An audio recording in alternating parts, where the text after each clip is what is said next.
मित्रांनो, हिंदीमध्ये असं म्हणतात की चान्स पे डान्स करणे का, किंवा मराठीत असं म्हणतात की एखादी संधी मिळाली तर त्या संधीचं सोनं झालं पाहिजे. महाराष्ट्राचे मुख्यमंत्री देवेंद्र फडणवीस हे त्यांच्याकडे आलेली संधी कधीच सोडत नाही.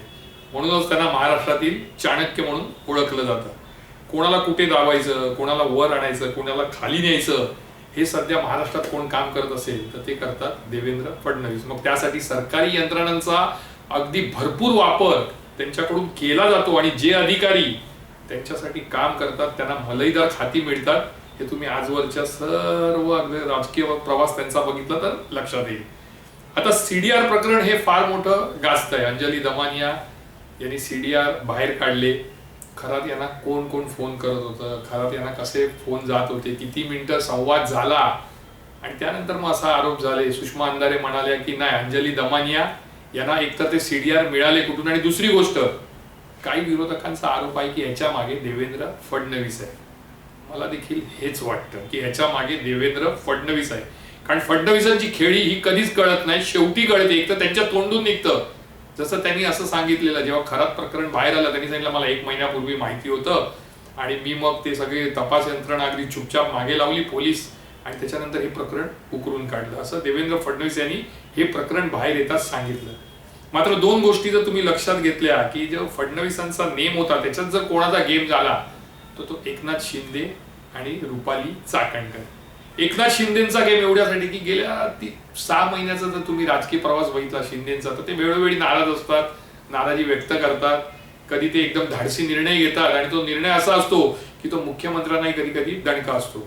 मुख्यमंत्र्यांच्या विरोधात दिल्लीत जातात, दिल्लीमध्ये तक्रारी करतात, किंवा त्यांनी एक वलय तयार केलंय स्वतःचं एकनाथ शिंदे यांनी की फडणवीस यांना कधी त्याचा फटका बसू शकतो. फडणवीस यांना ते माहिती आहे आणि जेव्हा जेव्हा फडणवीस यांना हे कळतं तेव्हा ते काहीतरी शस्त्र उगारत असतात.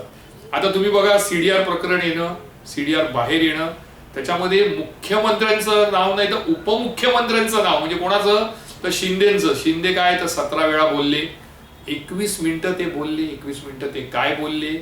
मग आता लोकांमध्ये चर्चा अशी सुरू झाली की शिंदे ज्या अर्थी खरातकांकडे जायचे त्या अर्थी असं होऊ शकतं की त्यांनी सरकार आपलं यावं, आमदार आपल्याकडे आकर्षित व्हावे, उद्धव ठाकरेंची वाट लागावी, यासाठी काही तंत्रमंत्र केली का, यासाठी काही यज्ञ केले का. आणि त्यात हा बाउन्सर आला की ते 21 मिनिटं बोलत होते आणि त्यांनी 17 कॉल केले. एखादा उपमुख्यमंत्री जेव्हा 21 मिनिटं एखाद्या भोंदूबाबाशी बोलतो तेव्हा ते काय इकड तिकडचं किंवा राजकीय बोलणं नसणार. त्यामुळे सर्वसामान्यांना हेच वाटतं की उपमुख्यमंत्री एकनाथ शिंदे यांना दिलेला हा इशारा आहे फडणवीसांनी की तुम्ही शांत बसा, माझ्या विरोधात तुम्ही काही करू नका, तुम्ही जर काही केलं तर मग मी सगळ्या गोष्टी बाहेर काढेन. कारण नुसता सीडीआर नाही तर आणखीन काही गोष्टी माझ्या गुलदस्त्यात आहेत. हे एक इशारा एकनाथ शिंदे यांना या निमित्ताने सीडीआर प्रकरणामध्ये देवेंद्र फडणवीस यांनी दिलाय. आता दुसरा गेम कोणाचा केला तर रुपाली चाकणकरांचा. असं राजकारणात म्हणतात की अजितदादा आणि रुपाली चाकणकर यांचे फार निकटचे संबंध होते आणि त्यांनी नाराज होत्या सुनेत्रा पवार. ज्यावेळी 1 महिन्यापूर्वी ही गोष्ट आली हातामध्ये फडणवीसांच्या, निश्चितपणे आता फडणवीसांना आधार कोणाचा आहे राष्ट्रवादी, तर ते सुनेत्रा पवार. भले राष्ट्रवादी सुनेत्रा पवार उपमुख्यमंत्री असतील, अध्यक्ष असतील, पण सर्व सूत्र ही कोणाच्या हाती आहेत तर फडणवीसांच्या आहे. सुनेत्रा पवार यांचा पूर्वीपासूनचा राग रुपाली चाकणकरांवर. त्यामुळे सुरुवातीला अगदी पहिला व्हिडिओ जो आला तेव्हापासून नाव कोणाचं पुढे आलं तर ते रुपाली चाकणकरांचं आलं. बदनाम कोण झाल्या, रुपाली चाकणकर झाल्या. आणि सुनेत्रा पवार यांना हेच हवं होतं की रुपाली चाकणकर यांनी महिला आयोग आणि प्रदेश अध्यक्षपद महिलाचं याचे दोन्ही राजीनामे द्यावे.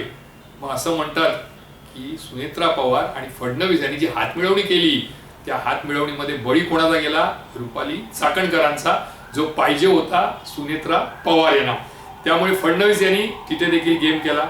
तो गेम का केला तर तुमच्या एक गोष्ट लक्षात येईल की फक्त रुपाली चाकणकर यांचं नाव नाही आलंय तर अनेकांची नावं राष्ट्रवादीतून बाहेर आली. धनंजय मुंडेंचं आलं पण त्यांच्यावर कारवाई नाही, कुठची चर्चा नाही. सर्वात महत्वाचं म्हणजे नरहरी झिरवळ ज्यांचं इतकं मोठं प्रकरण गाजलं ते कुठे गेलं काय कळलंच नाही, दाबलंच गेलं. कारण मुख्यमंत्र्यांनी त्याच्यामध्ये रस घेतला नाही. मुख्यमंत्र्यांना राष्ट्रवादीच्या गोष्टींमध्ये रस नाही. फक्त त्यांनी जो सीडीआर बाहेर काढला आणि त्यातली काही नावं आहे ती आपल्या ताब्यात ठेवलेली आहे. ज्या दिवशी ही माणसं फडफड करायला लागतील त्या दिवशी मुख्यमंत्री त्यांना कामधंद्याला लावतील.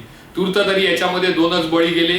मुख्यमंत्र्यांनी एक म्हणजे गेम केला, उपमुख्यमंत्री शिंदेचा त्यांना इशारा दिला की तुम्ही तुमची काही माणसं याच्यामध्ये फसलेली आहे, तेव्हा शांत राहा, उगाच तुम्ही लुडबुड करू नका, हा इशारा त्यांनी दिला. आणि दुसरीकडे सुनेत्रा पवार यांना खुश करण्यासाठी, त्यांना दिलासा देण्यासाठी, त्यांची मर्जी संपादन करण्यासाठी त्यांनी कोणाचा बळी घेतला तर रुपाली चाकणकरांचा. मी अमित जोशी पुन्हा एकदा रविवारी एखादा विषय घेऊन राजकीय तुमच्या समोर येईन. तोपर्यंत तुमची रजा घेतो. जय हिंद, जय महाराष्ट्र.